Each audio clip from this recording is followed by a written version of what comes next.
Dagdag kaalaman po, narinig niyo na ba yung salitang gut feeling o yung kutob?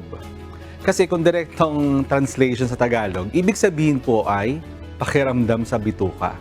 Pero sa atin kasi, tinatawag po natin yan na kutob.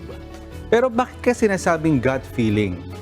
Ang pahayag po na gut feeling ay kadalasang ginagamit upang ilarawan ang kutob natin o pakiramdam tungkol sa isang bagay, kahit na hindi ito batay sa konkretong ebidensya o pag-iisip.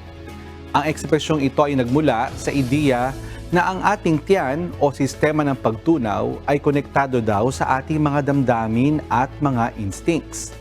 May mga research sa science na nagpapakita na ang tiyan ay naglalaman ng isang komplikadong network ng mga neuron, neurotransmitters at hormones na kadalasang tinatawag bilang ikalawang utak o enteric nervous system.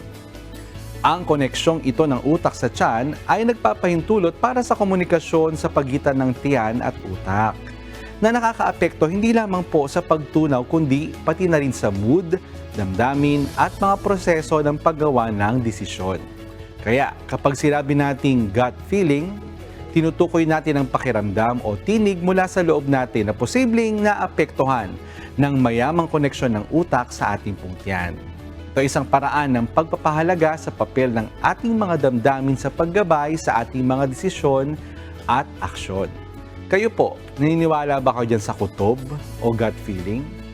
Sana may natutuhan kayo at laging tatandaan, mapalad po ang tao na nakakasumpong ng karunungan at ang tao na nagtatamo ng kaunawaan.